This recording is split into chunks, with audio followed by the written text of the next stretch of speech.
What lessons do you think the South and West need to learn from the Northeast experience in battling COVID? I think the lesson is that you want to be data-driven, not date-driven. Places opened because we reached a certain date on the calendar and people decided it was time to go, not because safe data showed us that it was ready.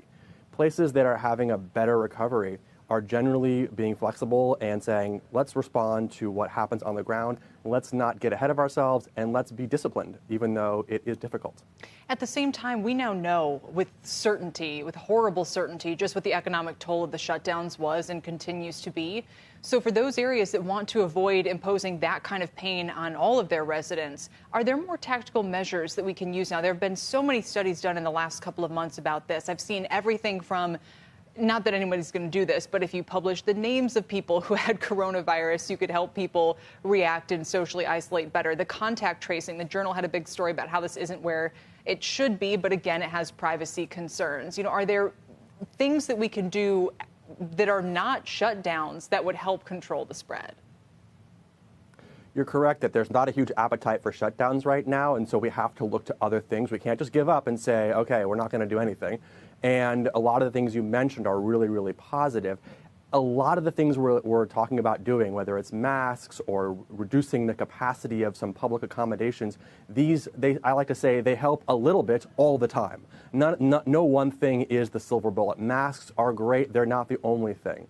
And quarantine is really important. Contact tracing, which normally is an essential part of controlling something like this, may not work as well because of symptom-free disease spread. Doesn't mean we shouldn't do all of this because it helps a little, but we have to recognize that just because something isn't perfect doesn't mean it isn't good. Jeremy, or Dr. Faust, let me talk to you a little bit about masks, which I think most people in the medical establishment now believe, and I think many in the public believe, are perhaps the single most effective way to retard the spread of this disease. But 4 months ago, 5 months ago in February, when this was starting, there was a much more ambiguous, ambivalent feeling in the medical community about masks. I wonder why that was, and what did we learn? At the time, they were saying, well, they don't really stop the spread of it. They don't protect you from the inbound viral particles. And was the fact that we didn't go to masking early a reflection of the idea that we wanted to save those masks for people who were on the front lines? What was it? What changed? What have we learned that tells us now that you ought to wear a mask if you're going out in public? There's a lot there. First of all, I don't necessarily agree or know for a fact that the reason the messaging changed had necessarily to do with the capacity, the amount of PPE we had. That was certainly suggested yesterday by Dr. Fauci, and I'm sure that's true in some places. What I would say is that science moves with the facts. Experts, people say, oh, how come the experts were wrong?